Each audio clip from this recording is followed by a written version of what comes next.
Good morning. We are in Rinat Yerushalem synagogue every morning, 5:45 in the morning. We're learning Tanya, Tanya, by we call it the Perplexed group club, or the Perplexed club, for people who are uninitiated, not professionals, so to speak, not with such a deep knowledge of esoteric values, esoteric concepts, but just kind of general idea. Hope more of us will join in. I can see there are several people in the audience here, and thank you very much for coming. So we'll have a 10-15 minutes recording, 10-15 minute session, questions and answers, followed with Shakrit, a little bit after 6:05. So it's about 15 minutes um, uh, anti um, anti anti um, and the inability to get up in the morning. How should I say? So that we'll have a little boost to come to the shul and then join the other guys who are already beginning to gather for the Shachrit in the morning. So Practical Tanya by Rabbi Shner Zalman Liadi's commentator, which is Chaim Miller. Very nice, very nicely put together. The book was issued, I don't know, 10 years ago or something like that. And you can see this is a picture of five of a seven Lubavitch's Rebbe's, including Rav Shneur Zalman. We're still going through introduction. We today is recording number 3, starting from 0, 1, 2, now we're in the 3.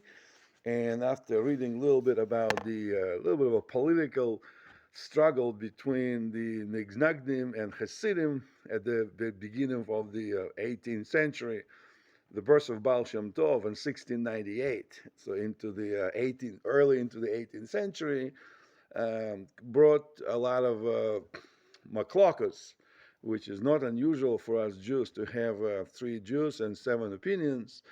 So Vilna Gaon was very much opposed Hasidic movement. He was against Baal Shem Tov's ideas.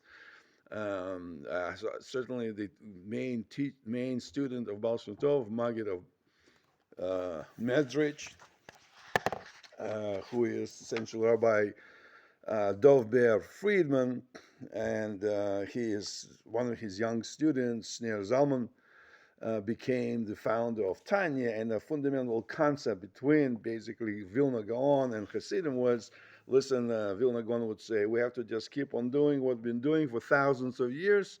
That kept us alive, that kept us together. That's why we didn't disappear. None of this esoteric discussion, just study Talmud, study Gemara, study Torah, concentrate on that all morning, and that's the way of the Jew supposed to get closeness to God. Well, how about Kabbalah? Don't Mignagdim believe in Kabbalah as well? Well, Kabbalah talks about not only studying the Torah all day long, but also about Zer Anpin and 12 Tzvirot, 10 Tzvirot, and maybe it's 12 Tzvirot, 11 if you Chochma bin a dot, if a dot added to another Tzvirot, is it really 10 of them, maybe 11? So the whole discussion becomes very academic, very interesting to many, but to many people, basically, or how do I deal with the fact that my family needs help, that my mother is not feeling well? Should she move with us? Should we move with her?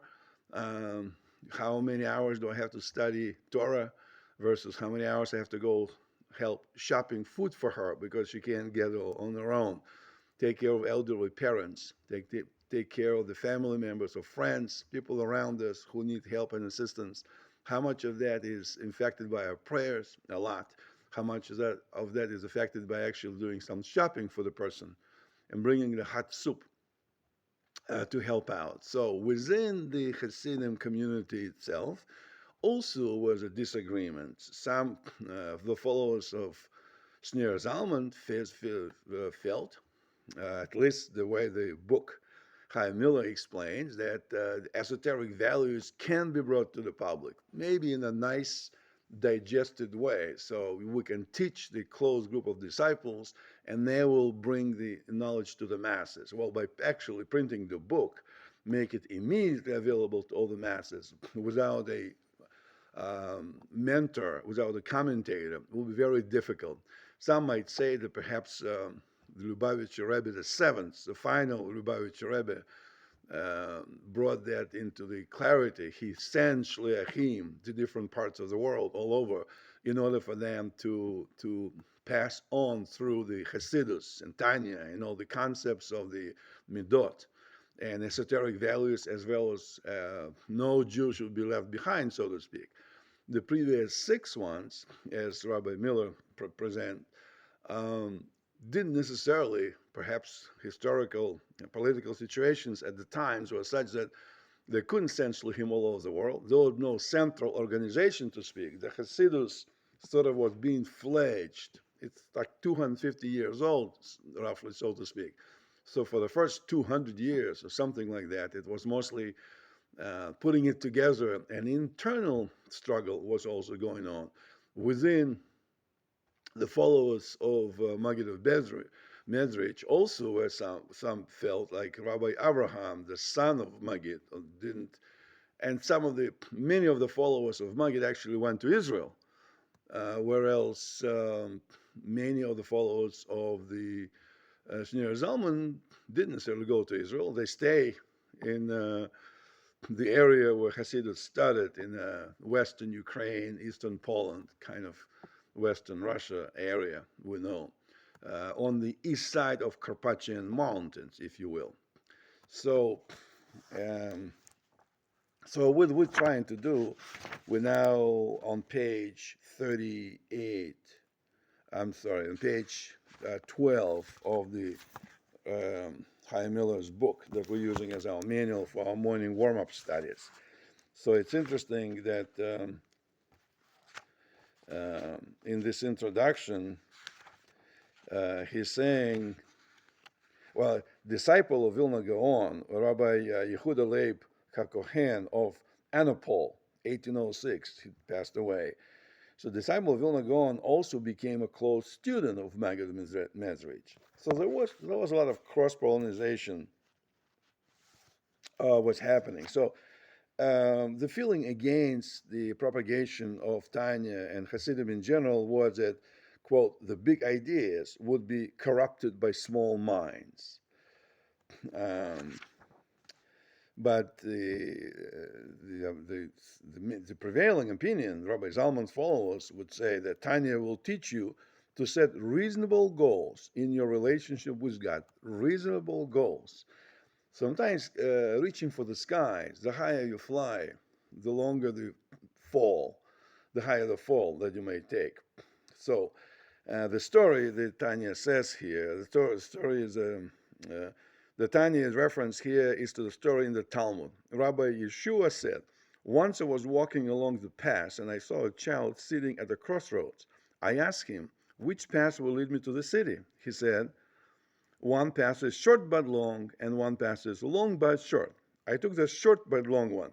Once I arrived at the city, I found the passageway blocked off by the meandering gardens and orchards. He was blocked. I turned back and said to the child, my son, didn't you describe this path as short? He replied, didn't I also say it was long? So it's maybe a lesson here for us to not necessarily hope that a quick prayer and a quick sleeping in bed and not getting up in the morning on time to do some studying, just do a prayer and everything will be resolved. And sometimes it's just a hard work, and consistency and sticking to the schedule and trying to push yourself a little bit is what's needed. That on the long term, eventually you get this reward. Now we're working for the reward, working for the goodness, and the goodness in the Tanya essentially says that you can begin to worship God authentically and be on the path to fulfilling your mission in life. So Tanya says you have a mission in life. It also teaches you to set reasonable goals. So maybe you can say getting 5:45 in the morning is unreasonable. Getting at 9 o'clock and doing some prayers by 9:30, it's more reasonable. Then you can go to work, come home, rest, and I'm tired, I'm going to bed, I need my sleep. That's unreasonable to get up too early. Well, perhaps that's a good position. If that's the case, that all of you guys sitting here probably should be in bed. instead of coming here and listening to our and participating in our discussions on esoteric values or how to become a better human being, the better Jew. And there's a challenging times. The challenging times now because we're witnessing now in 5,788 2024 with what's going on between the Israel and Gaza situations, and international court is telling Israel that we essentially have no right to defend ourselves. The Jews have to sit back and just maybe the point will be we just have to sit and pray and let the rockets fall on our heads while we're praying. And that's a maybe holy mission that we have. Well, that's not how we see the holy mission. We have to set reasonable goals. And reasonable goals is that we also have the right to defend ourselves. So prayer and action come hand in hand. And it's striking this balance, perhaps, is what the Tanya is teaching us. So we're now coming to the author introduction on page 12 of the book. And the Tanya is said to read like Daf Yomi or the Talmud. This is the 20th of Kislev, regular, or 21st of Kislev on the leap year. Author introduction to part 1, the book of the in-betweeners. Then it talks about who is an in-betweener, and a statement is made that we're all in-betweeners. We're not all bad. We're not all good. We're kind of in between. Sometimes we'll do good things. Sometimes we do not so good things. And then how to find this balance, how to try to get yourself to a better side of yourself, to a good side, is the purpose of this book. And how to apply evolution of the Torah, written Torah, oral Torah, and many, many books and publications, including Zohar and including prophets, including Tanakh, and then ultimately commentators on the commentators on the commentators. Why would you write another book today? You don't have enough books to sit and study.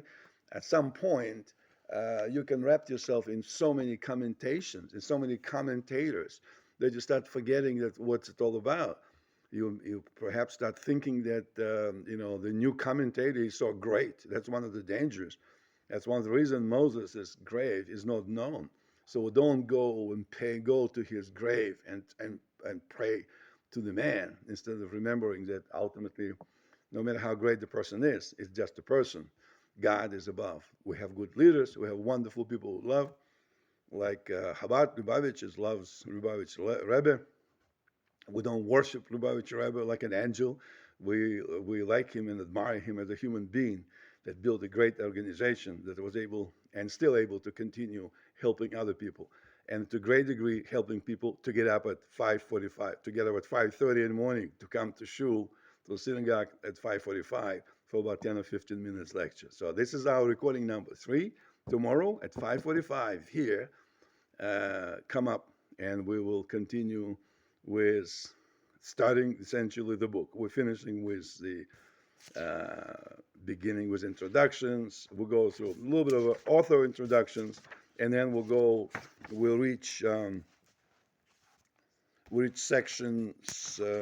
We talk about who is Ben-Oni, the doctrine of the soul, some practical lessons, a Hasidic insight, and then that's chapter 1. We'll kick in from there out of 53 chapters. Hope to see you tomorrow. Thanks for coming, guys. Really nice to see everybody here. Hope we have more people. And now the Shakrit is beginning. It's a little bit after 6 o'clock, 6:05. Come join the Shakrit. And it's a good, noble thing to do. That's what Tanya teaches. These guys can help other people to come and join to help the minyan. We're all Jews. Doesn't matter if you have this prayer book or Hasidim prayer book or Misnagdim prayer book or book in French, book Italian, Russian, or whatever. Come and join with whatever your nusach have with all Jewish soul. That's the time. That is what Tanya is telling you right now. Forget about divisions. Think about unity. So get up and sing. Have a cup of coffee. Come join us tomorrow, 5:45. Yom Tov.